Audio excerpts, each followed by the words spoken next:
tiempo de tertulia telemática, hoy en formato entrevista, para charlar con uno de nuestros tertulianos habituales de dos de sus libros que impactaron a la sociedad española.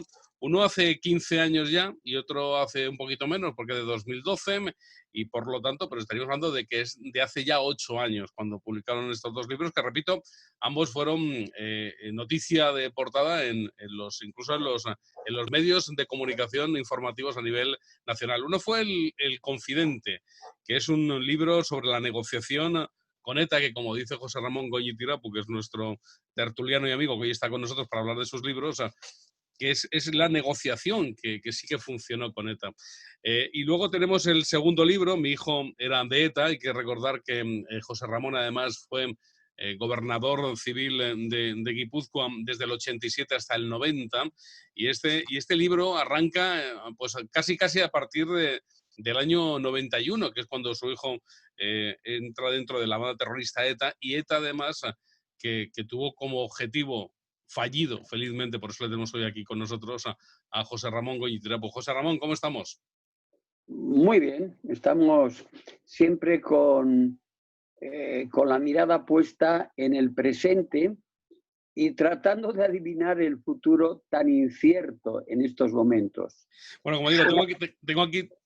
Sí. Y en aquellos momentos, cuando escribía esos libros, también era incierto, y sobre todo cuando ocurrieron aquellos hechos. Eran acontecimientos y situaciones muy difíciles y con una incertidumbre del futuro impresionante. El miedo que había entonces en la sociedad, sobre todo la vasca, era difícil de expresar. Yo ahí trato de hacer un capítulo para describir ese miedo en el Confidente.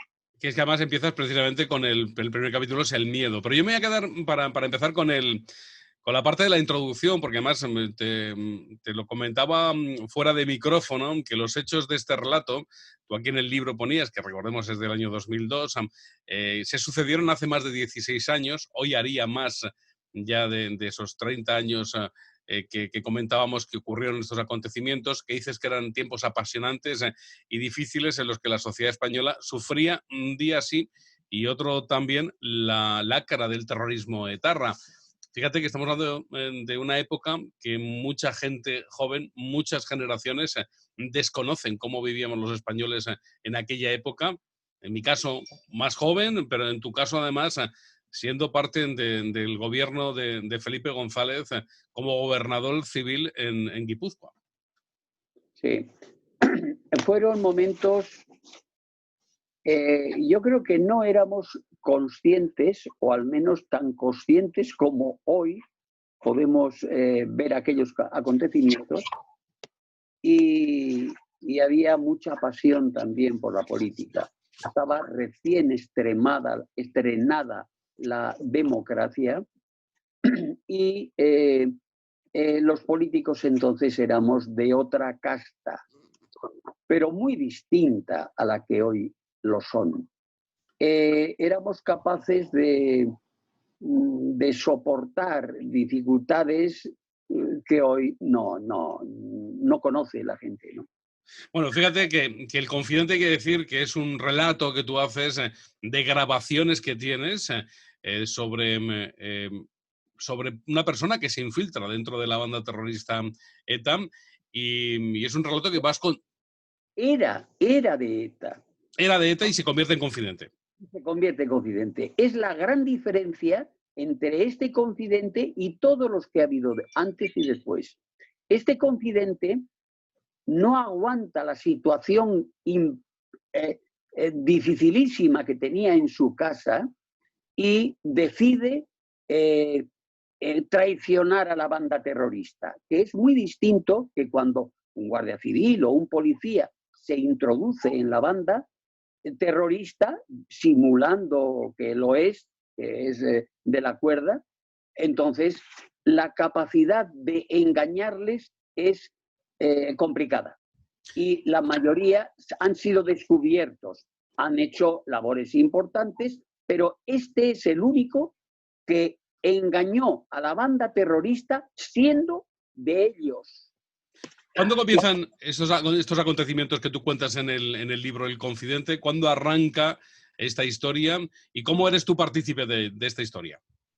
Un día me llama una persona al gobierno civil y me dice que puede entregarme a un comando muy sanguinario que en ese momento estaba matando y ensangrentando la provincia de Guipúzcoa. Evidentemente, yo me sorprendo y hay que tener en cuenta que la voz humana transmite mucho más que una palabra escrita. La voz humana dice sentimientos también. Y yo, desde el primer momento, me creo que esa persona me está diciendo la verdad, que me puede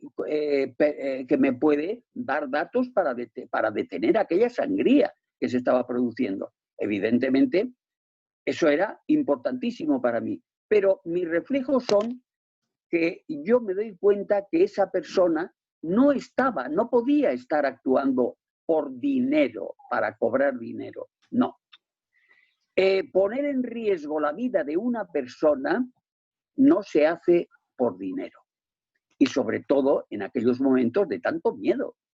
Entonces, este hombre, en su voz, cuando hablaba conmigo, yo evidentemente desde el primer momento le puse una grabadora, él no lo supo, y le grabé todas las conversaciones que tuve durante aproximadamente 2 meses, hasta que conseguí que se hiciera confidente. Y entonces obtuve no solamente el comando que él quería que detuviéramos, sino muchísimos comandos, muchísima gente, muchísimos terroristas que estaban en Francia y que él iba diciendo datos para que se les detuviera. Bueno, yo creo que para también poner antecedentes a los que nos estén viendo en este momento, sí que me gustaría que comentaras, bueno, ¿cómo creces tú eres navarro, eres de Pamplona? ¿Cómo es tu vida de niño y de joven en Pamplona? ¿Cuándo te tienes que venir a Madrid? ¿Y cómo se han ido sucediendo los acontecimientos? Digo, para poner un poco en antecedentes a aquellos que nos vean y que no conozcan la historia de España y la historia del País Vasco y de Navarra. Bueno, yo soy navarro, pero por circunstancias fui a San Sebastián cuando tenía 18 años. Fui a vivir a San Sebastián y allí trabajé, estudié y me desarrollé. Me casé, tuve hijos y cuando llegó la democracia me entusiasmó el participar en la transformación de nuestro país. En aquellos momentos ETA existía y había un riesgo. El pertenecer a un partido, entonces el Partido Socialista, era un riesgo muy grande. ETA empezó a asesinar a socialistas en el País Vasco, sobre todo en Guipúzcoa, un día sí y otro también. Entonces había bastante riesgo para decir en público lo que ETA no quería que se dijera. Es decir, mostrar una libertad coaccionada constantemente, día a día, por el terror de las muertes que producía el terrorista ETA. Bueno, entonces, pero éramos jóvenes, necesitábamos que esa sociedad fuera libre. Una sociedad libre es aquella que no debe de tener miedos. Yo en este momento estoy recordando aquellos miedos de la sociedad y en los bares de la parte vieja de San Sebastián se hablaba bajito porque no quería uno que alguien interpretara la conversación de mala manera y te llamaran unos pocos, unos desalmados, te llamaran confidente porque habían oído alguna palabra que le sonaba de alguna manera distinta a la que se pronunciaba o lo que fuera. La cuestión es que la gente hablaba bajito. Tú entrabas en un bar y los bares eran sepulcros. Y cuando poco a poco fue desapareciendo el miedo estaba directamente relacionado por el número de asesinatos que producía ETA.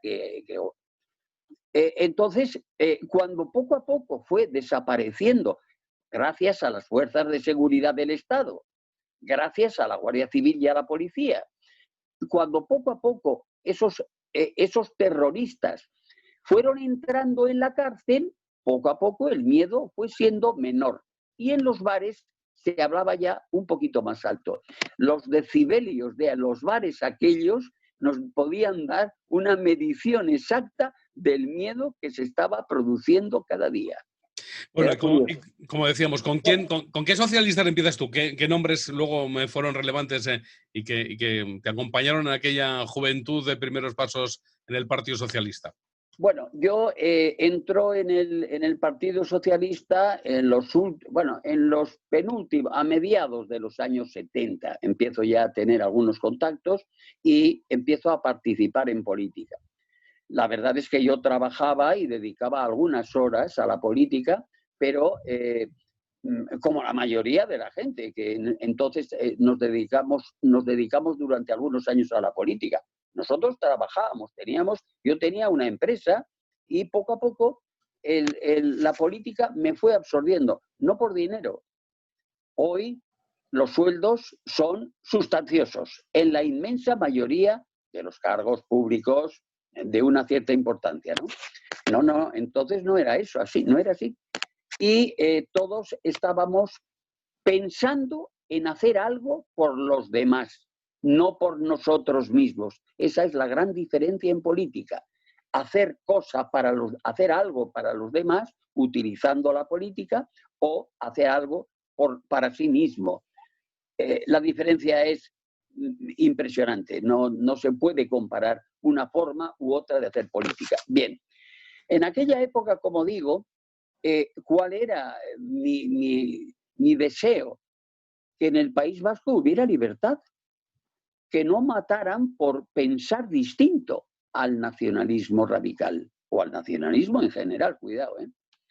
Y aquello fue muy duro. Cuando yo oigo esta conversación, la primera, de aquel hombre que se arriesga su vida para que la Guardia Civil detenga a un comando, al comando Eibar, entonces yo me doy cuenta que ese hombre, que no actuaba evidentemente por dinero, sí recibió algún dinero, pero no era su objetivo ese.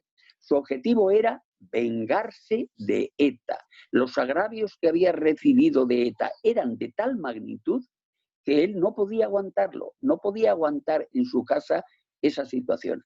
Y por lo tanto, se atrevió a llamarme de forma anónima, evidentemente, desde un teléfono público, y esa conversación fructificó. Sí, pero me gustaría, sobre todo, antes de llegar ahí, no te me vayas por los cerros de Úbeda. ¿Cómo llegas tú a entrar en política nacional, empezando allí en San Sebastián, con tu empresa, que le dedicabas unas horitas? ¿Cómo de repente das el salto de la política local o regional de Guipúzcoa en San Sebastián a la política nacional y te conviertes en gobernador civil? Fue espontáneo, muy rápido, casi sin plantearse lo que iba el futuro en ningún momento, y pensando que, bueno, pues yo podía seguir trabajando y dedicándome algunas horas a la política. Eso era imposible. Y entonces tuve algunos cargos en el Partido Socialista del País Vasco, de Euskadi, y esos cargos fueron concejal del ayuntamiento, de Irún. En algunos momentos también fui sustituto del alcalde, y luego de ahí pasé a ser diputado provincial. En la Diputación de Guipúzcoa entonces empezó a recibir, a cobrar los impuestos por las transferencias que se hicieron, y entonces eso cambió totalmente la política en la Diputación. Hacer política sin dinero es muy difícil, pero cuando había abundancia de dinero, porque la Diputación cobraba todos los impuestos, entonces era más fácil. hice algunas labores de una cierta importancia en los temas sociales, que es a los que yo me dedicaba entonces, y de ahí luego pasé a Madrid.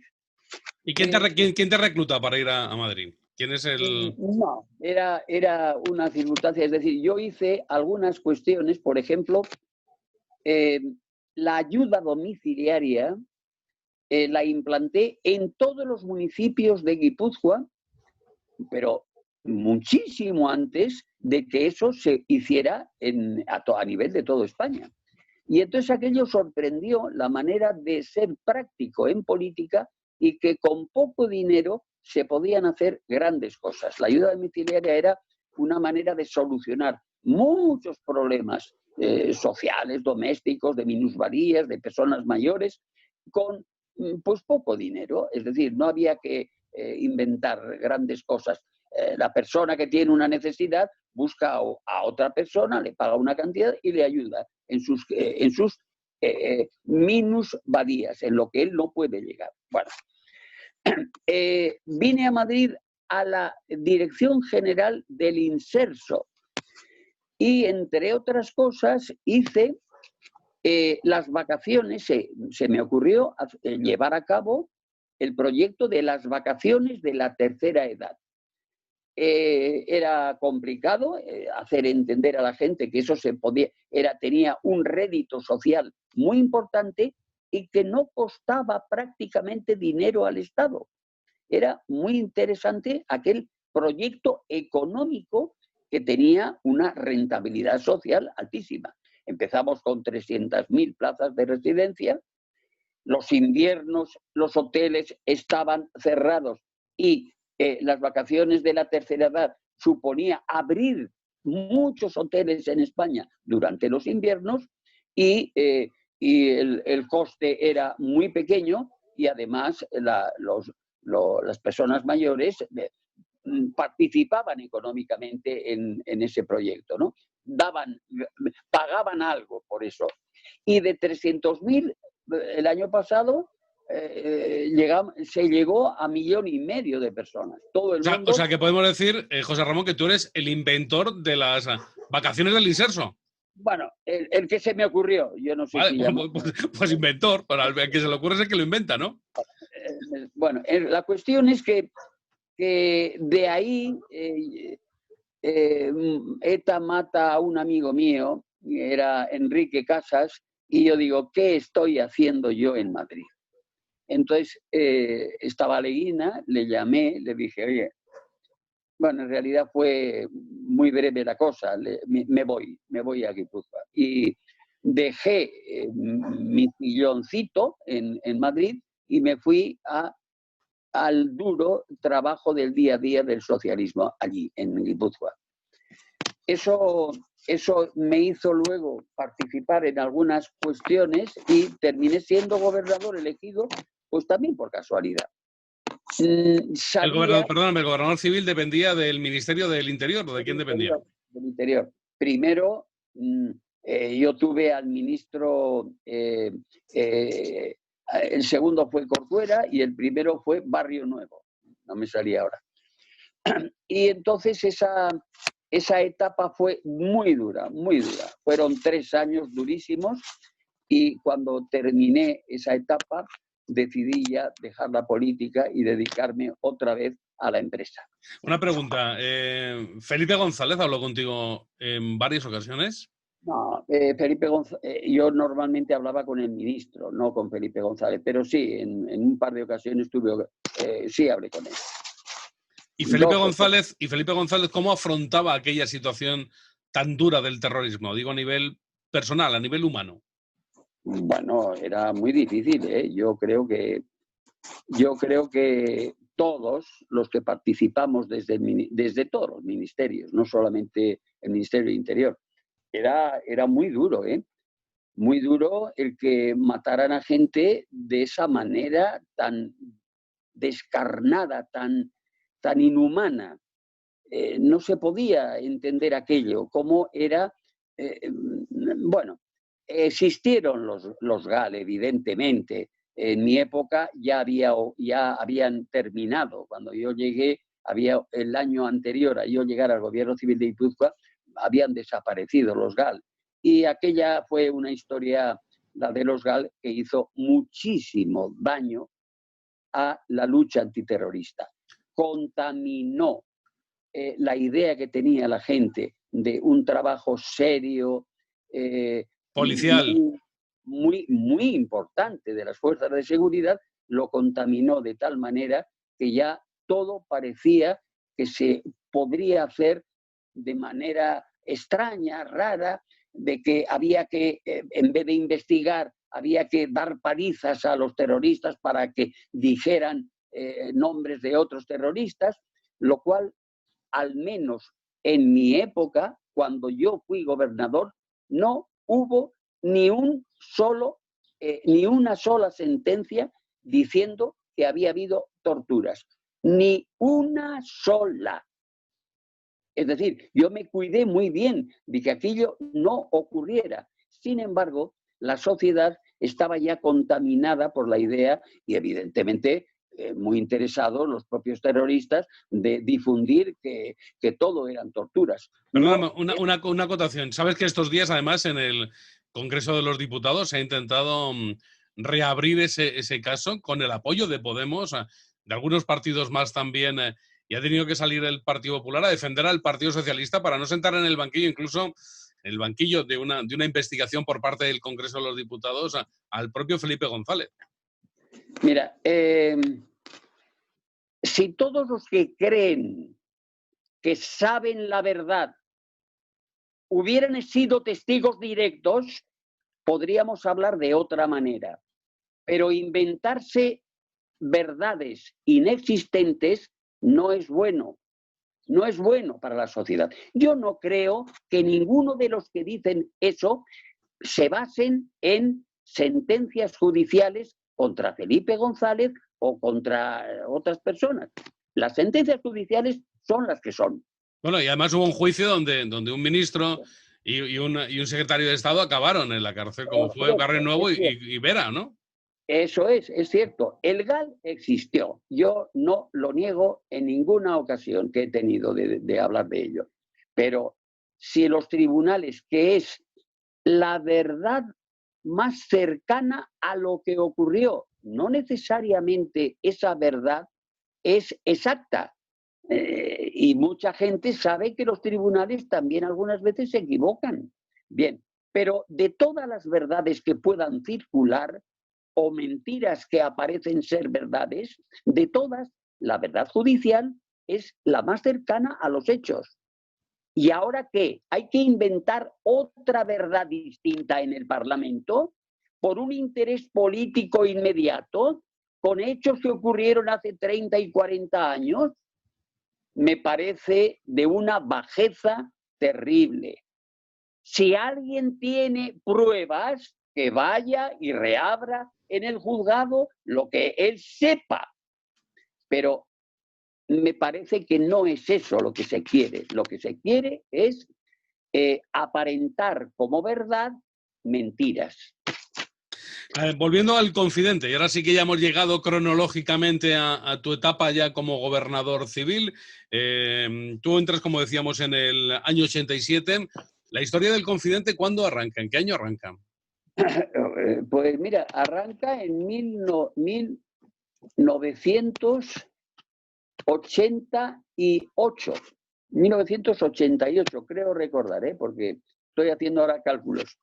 Ya te digo que nace de una llamada telefónica que yo tengo y bueno, que... vamos a decir que cuando tú estás de gobernador civil, vives en un palacio que hay en San Sebastián, ¿no?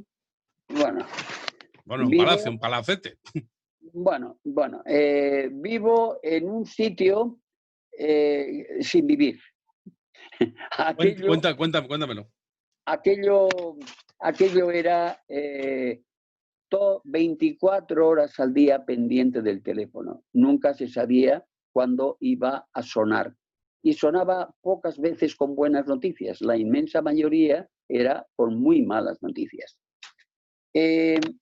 Que era la sede, ese mismo lugar donde vivías era la sede del gobierno civil, ¿no? Había días que se producían 30 atentados con bombas en Guipúzcoa. 30, yo recuerdo un día. Si nosotros ahora miramos la historia de cualquier territorio del mundo, no hay un día con 30 atentados.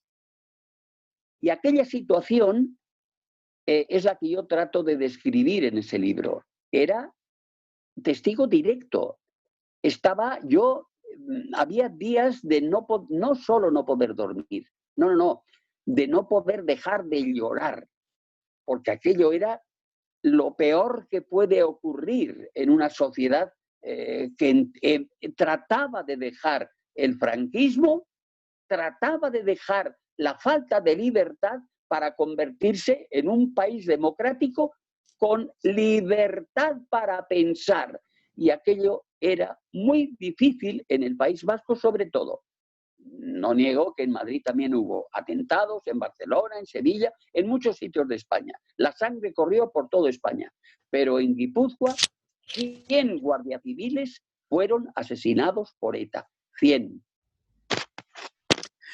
José Ramón, tu familia, ¿qué te dice cuando te nombran gobernador civil? Tu familia, tu mujer, tus hijos, y tu familia directa, tus hermanos, bueno, tus amigos en San Sebastián. Bueno, en la sociedad del País Vasco en aquel momento, y entre la sociedad, mi propia familia, era complicada.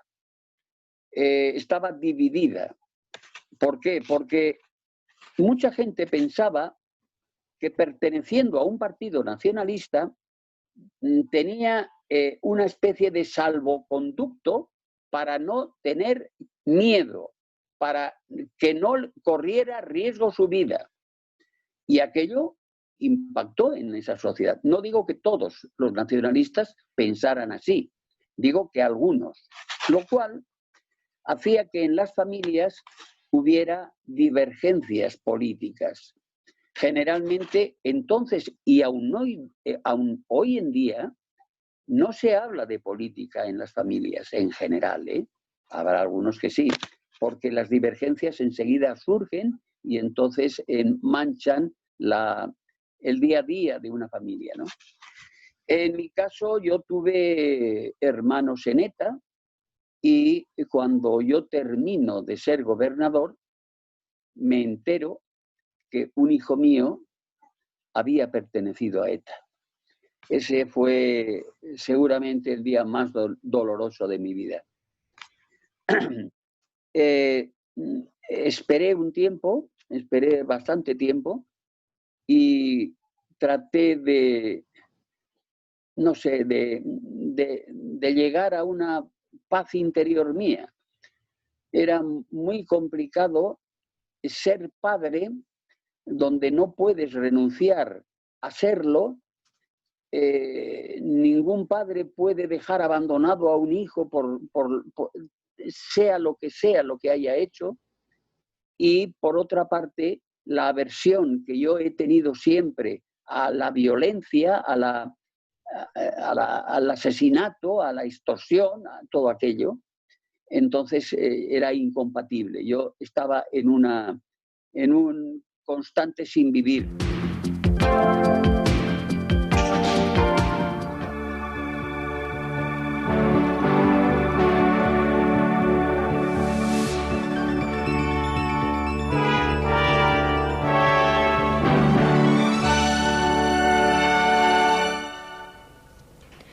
Señoras y señores, muy buenas noches. Un policía nacional ha sido asesinado esta tarde en el centro de San Sebastián. José Álvarez, de 31 años, pertenecía al servicio de escoltas y fue alcanzado por un disparo cuando salía del mercado municipal vestido de paisano, ya que disfrutaba de un día de permiso. En el lugar del atentado ha sido encontrado un solo casquillo de la marca SF, munición que utiliza la banda terrorista ETA. El policía nacional José Ángel Álvarez Suárez, de 31 años, disfrutaba de su día libre cuando fue asesinado a primeras horas de esta tarde en pleno centro de la capital donostiarra. José Ángel Álvarez fue alcanzado por un solo disparo producido a corta distancia que le traspasó el maxilar superior izquierdo cerca del oído. El asesino, un joven vestido con un chándal azul, se dio inmediatamente a la fuga a pie, bordeando apresuradamente la costa del monte Urgul, según testigos presenciales. José Ángel Álvarez Suárez, padre de una niña de 6 años, llevaba 8 destinado en San Sebastián y pertenecía al servicio de escoltas del Cuerpo Nacional de Policía. El agente bajaba las escaleras del mercado municipal situado en la parte vieja de la ciudad cuando fue asesinado. En el lugar de los hechos se encontró un casquillo marca SF, munición utilizada habitualmente por la organización terrorista ETA. La capilla ardiente ha quedado instalada en el Gobierno Civil de Guipúzcoa y los funerales se celebrarán mañana en la iglesia de la Sagrada Familia de San Sebastián antes de que sean trasladados los restos mortales del policía a su pueblo natal, en la provincia de León. Mientras tanto, la Junta de Portavoces del Ayuntamiento de San Sebastián ha emitido una nota de repulsa convocando al mismo tiempo a los ciudadanos a manifestarse contra la violencia mañana a las 7:30 de la tarde en la capital donostiarra. José Ramón, ¿qué tenía ETA que embelesaba a tanta gente en el País Vasco? Porque no creo que todo el que se quedara embelesado por ETA se quedara solo en el capítulo de los asesinatos. ¿Qué tenía ETA? Pues, ¿Era romántico ETA?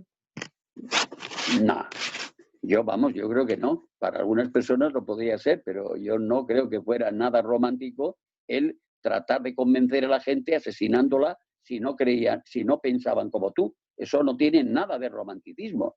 Es decir, la libertad es el objetivo máximo de cualquier romanticismo o forma de vida. La libertad es esencial para pensar, para amar, para todo. ¿Qué pasó entonces? Pues efectivamente se venía de una dictadura y la dictadura pues traía consecuencias dramáticas, efectivamente, y algunos creyeron que ETA iba en contra de la dictadura de Franco y no fue así. ETA mató muchos menos en la época de la dictadura de Franco que cuando viene la democracia.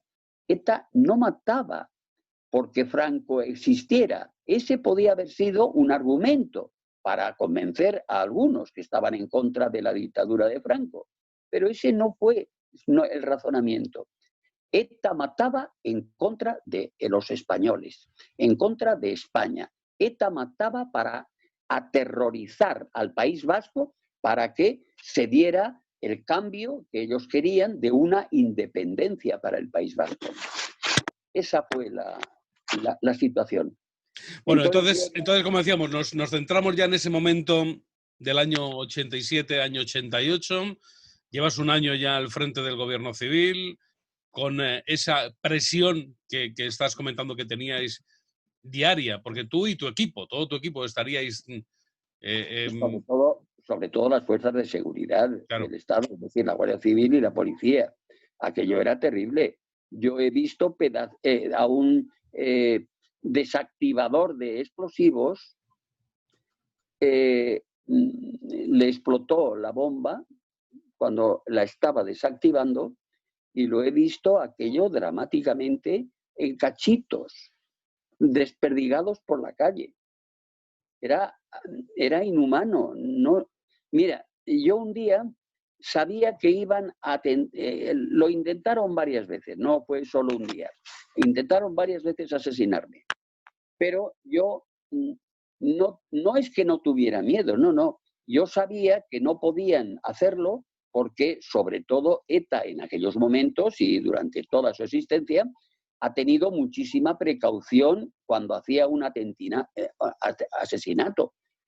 Los mandos a distancia eran para explosionar una bomba que no les afectara a ellos. Bueno, entonces un día me dice la policía, van a atentar contra ti, están preparando un atentado contra ti. Bueno, ETA no me avisaba, como dice mucha gente, no, ya le habían avisado, no.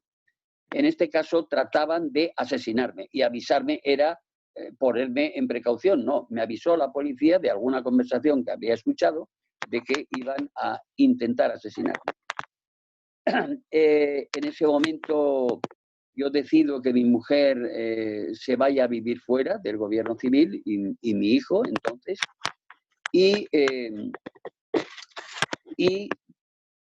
estando hablando por teléfono justamente con mi mujer, la explosión que oigo fue terrible, terrible.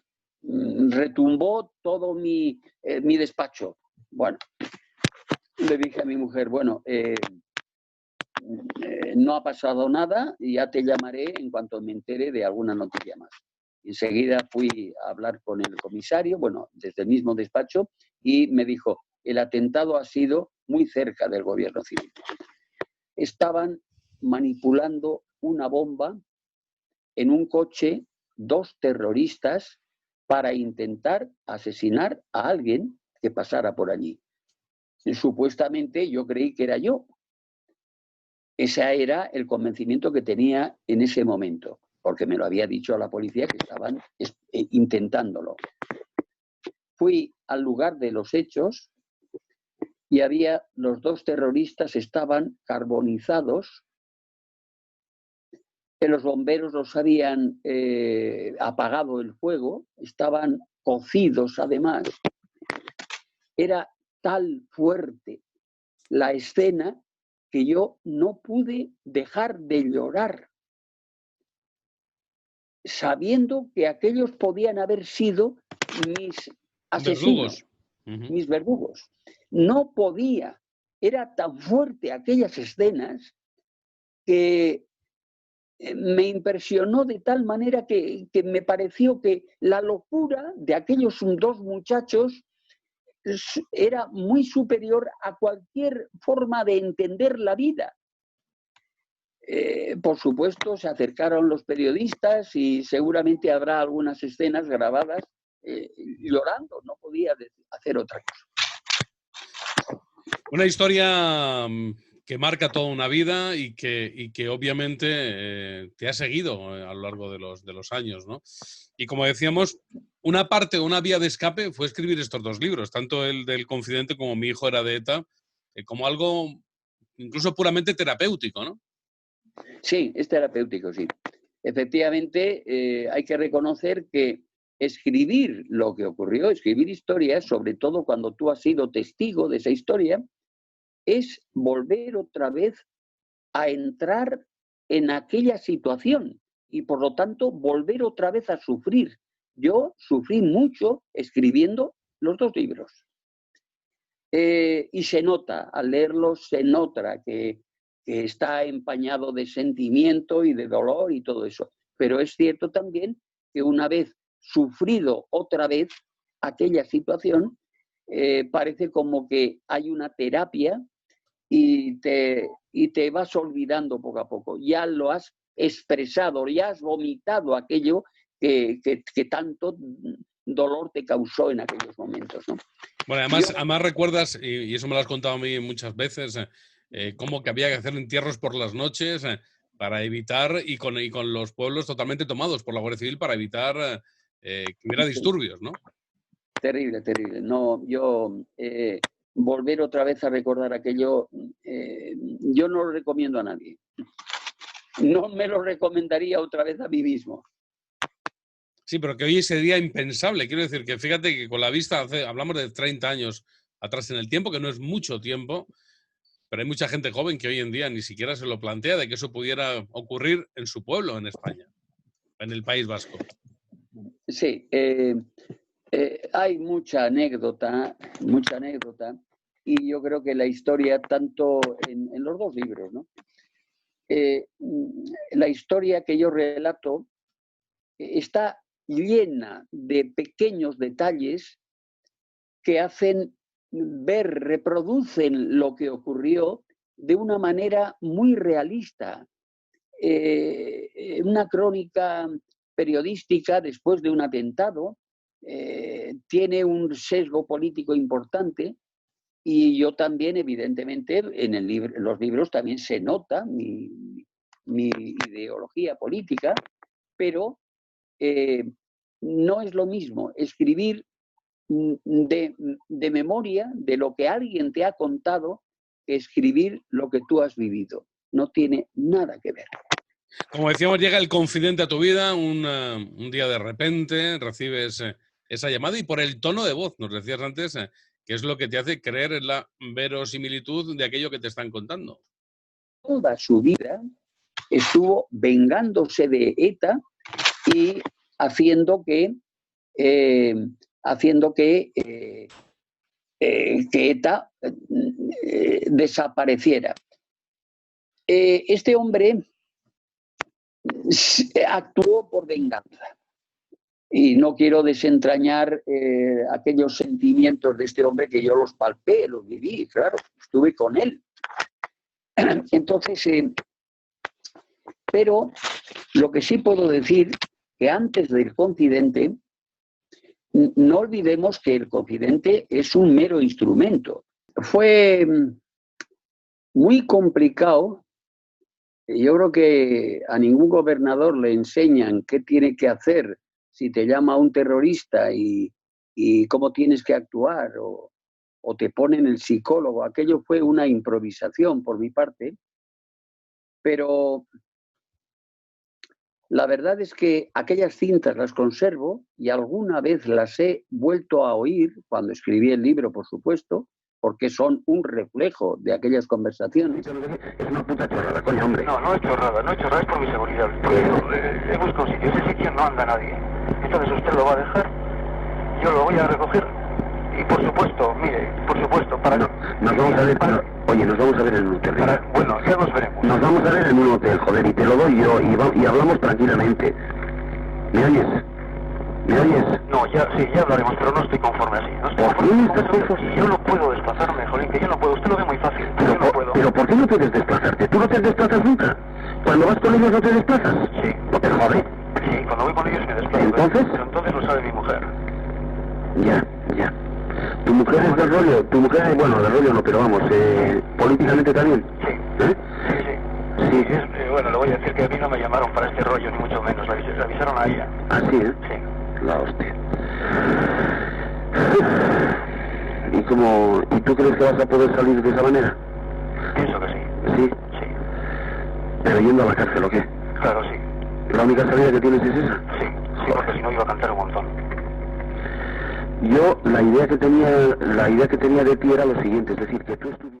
Y lo que sí puedo decir es que poco a poco, repitiéndole una y otra vez que nos teníamos que ver, que no era cuestión de que me llamara por teléfono y ya está, entonces, porque yo le dije claramente, tú tienes que seguir colaborando, no solamente en el comando este que a ti te interesa que la policía lo detenga. Bueno, en ese caso fue la Guardia Civil. Tienes que seguir colaborando. Y él aceptaba aquella situación, pero era tal el miedo que tenía, y ese miedo se reflejaba en su voz. Y yo estaba tan seguro de que todo lo que me decía era cierto que vamos, en ningún momento seguía adelante. Seguía adelante y en ningún momento lo dejé aquello así. Bueno, la cuestión es que él me plantea que yo tengo que dejarle un dinero antes de que me diera la información definitiva en un sitio que él había elegido. Aquello tenía riesgos para mí. La situación era que yo iba a ir a un sitio donde podía haber perfectamente pues una emboscada contra mí, una bomba que lo pudiera hacer sonar a distancia, hacer explotar, perdón, a distancia, o que hubiera algún miembro de ETA con una metralleta y me matara. Sin embargo, corrí ese riesgo. No era riesgo en realidad, porque yo soy bastante calculador y en ese momento me di cuenta que el miedo me podía enturbiar mi mente, me podía eliminar mi capacidad de analizar que aquello era cierto. Y así fue. Le dejé el dinero en un sitio donde él me había dicho y esperé a que él me llamara. Aquello era no el dinero total, sino era una pequeña cantidad. Bueno, para aquel momento no era tan pequeña, es decir, era 1.000.000 de pesetas, y 1.000.000 de pesetas hoy son 6.000 euros, pero en aquel momento valía más que lo que hoy suponen 6.000 euros.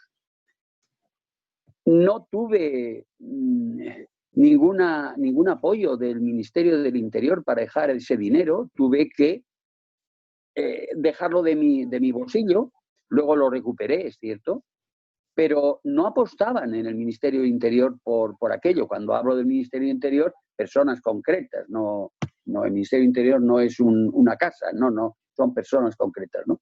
Y no voy a desvelar ahora más que eso. Y entonces tuve que sacarlo adelante. Bueno, cuando volví a casa en el coche, aquella noche, era complicado el darte cuenta hasta qué punto tuve que yo exponerme a él y como tardó en dar la cara, pues entonces la primera vez que me llamó fue una conversación muy tensa con él. Y evidentemente yo había mandado a la Guardia Civil que vigilara la zona. Y evidentemente aquello supuso que ya teníamos la ubicación de él. Él anduvo rondando por la zona en su coche y ya teníamos su matrícula y por lo tanto podíamos identificarlo. Sin embargo, yo mantuve la conversación como si eso no hubiera ocurrido, como si yo no tuviera ni idea quién era él. Yo no quería asustarlo, yo quería que él siguiera colaborando. Y entonces se produjo el encuentro con él. Me costó tiempo convencerlo de aquel encuentro y él al final, bueno, pues estuvo conmigo y me habló y me explicó y me dijo y aquello fue, bueno, pues una gran colaboración que ya te digo que no se ha repetido, en las mismas circunstancias no se ha repetido ni se puede repetir. La vida es distinta en cada momento, pues aquello fue excepcional. Bueno, además hay una cosa, José Ramón, ¿era algo puramente ideológico o había algún trasfondo más personal en la decisión de entrar o cambiarse de banda? Totalmente personal. El confidente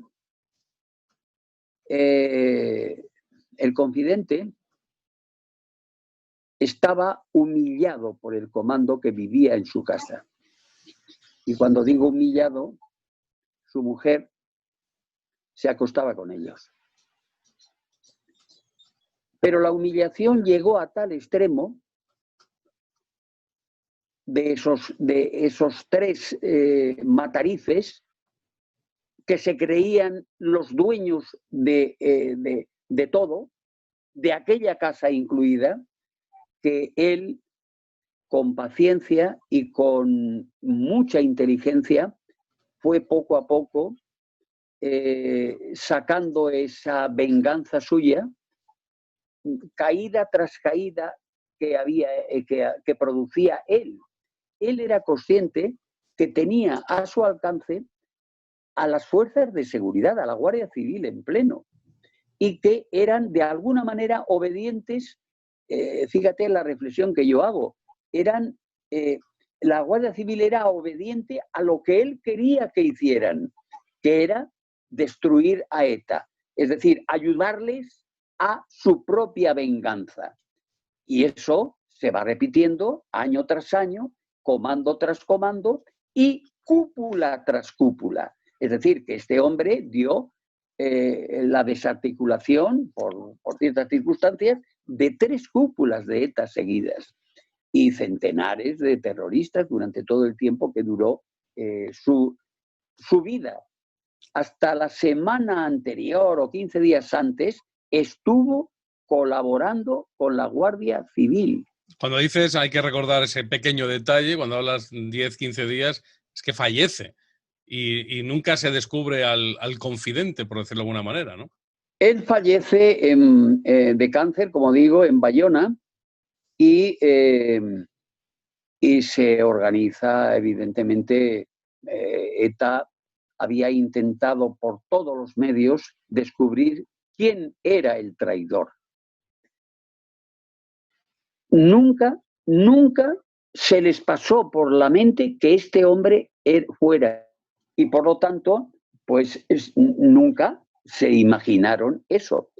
Cuando yo escribí el libro, traté de ocultar algunos datos para que no lo identificaran. Ya había muerto hacía mucho tiempo. Sin embargo, yo quería mantenerlo en secreto por la dignidad de este hombre ya muerto. Bueno, la cuestión es que le hicieron un funeral magistral. Él, que había sido el traidor, el que más daño había producido a ETA, evidentemente de la mano de la Guardia Civil. Insisto todo el rato en esto porque es muy importante. No es el confidente el que detenía, él avisaba, pero es cierto también que cualquier policía, si no sabe dónde y cuándo va a producir, dónde va a estar un asesino y cuándo, no lo va a poder detener nunca. Y esa investigación era más fácil con la aportación de lo que decía el confidente. Bien, ese funeral fue, como he dicho hace un momento, magistral, extraordinario. En el cementerio se acumularon coronas en tributo de aquel ejemplar Gudari. Vamos, era asombroso. El relato que hacen los propios periódicos de la época relacionados con ETA, que era El Eguín. Y uno de los detalles fue que la propia Guardia Civil mandó a una persona encubierta, sin que nadie sospechara, con una corona que se sumó a la multitud de coronas que había en aquel entierro. Y la corona, en un lazo, decía: gracias, nunca te olvidaremos. Así termina el libro. Y así terminó la historia. Bueno, pues El Confidente. Ya no podemos... ¿Dónde se puede adquirir El Confidente? De segunda mano ya, ¿no? Debiera de reeditarlo porque efectivamente se agotó hace mucho tiempo y bueno, la editorial no me ha dado los derechos y estoy pensando en reeditarlo. Sí. Bueno, me decías que se pueden comprar de segunda mano en Estados Unidos por mucho dinero. Ni siquiera de segunda mano. Es decir, hay algún libro, pero es muy excepcional lo que pueda existir. Sí que todavía está vigente. Sí. No se quiere desprender nadie de ese libro. Lo han comprado muchísimas personas y no se quieren desprender del confidente. Mi hijo era de ETA, es más moderno y bueno, también tengo yo los derechos, pero en este momento se está vendiendo por digital. Es de 2012, me parece que el libro de mi hijo era de ETA, ¿no? De hace 8 años, sí. ¿Por qué te decides a escribir este libro donde tú te desnudas, José Ramón? Sí, me desnudo. Tengo un objetivo: recuperar a mi hijo. Y ese libro me ayudó a mi propósito. Un padre no puede estar eternamente con ese dolor, ¿no? Y por lo tanto es una carta abierta a mi hijo en donde expreso mis sentimientos, mis contradicciones y gracias a esa carta o a ese libro pude volver después de muchos años a hablar con mi hijo. ¿Y cuál ha sido la relación a día de hoy? Ahí termino ya la historia. Ya cumplido el objetivo, ya no quiero hablar más sobre ese libro. Bueno, pero la realidad es que por lo menos te ayudó, que es lo que decimos, que este libro te ayudó mucho. Sí. Y yo te escuché entrevistas de esta época de este libro, donde tú pedías el final de ETA. Bueno, el final de ETA hubiera venido mucho antes si no se hubieran cometido algunos errores, pero errores importantes. Pero ahora mi pregunta es, ¿ETA ha acabado ya? Bueno, vamos a ver. Yo no sé del futuro de ETA. ETA en este momento no mata, pero sigue existiendo. Es decir, no ha desaparecido. Todos los terroristas que componían la banda, no están todos en la cárcel. Y por lo tanto, bueno, pues estamos en una especie de paréntesis y espero que dure siempre ese paréntesis. Espero. Ahora nadie puede predecir el futuro, porque el odio que hacía que los terroristas mataran, ese motor tan importante como es el sentimiento del odio, no ha desaparecido. Y se pueden ver de vez en cuando escenas en donde se recrudece ese odio, sobre todo en poblaciones pequeñas. Y eso lo hemos visto reiteradas veces. No, mi pregunta es, hoy en día en el País Vasco y Navarra, ¿se puede hablar en libertad en las, no sé, en los bares? No en todos los sitios. En algunos sitios sí se puede hablar en libertad, pero no en todos los sitios. ¿Tú te sientes?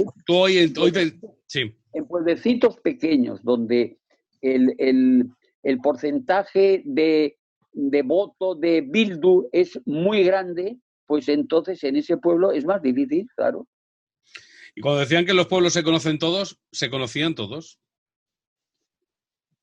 Que en los pueblos se conocen todos. No, vamos a ver, los terroristas jamás nadie de su entorno los podía identificar como tales, ¿no? Eso es una tontería. Es decir, pensar que en un pueblo alguien se iba a ir de la lengua o lo que sea, no.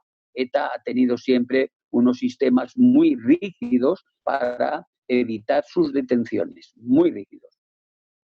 ETA al final termina por voluntad propia, pero lo cierto es que decían que ETA ya en su última etapa estaba tremendamente infiltrada por agentes de los cuerpos de seguridad del Estado dentro de ella. ¿Eso era cierto? Aparte de estos...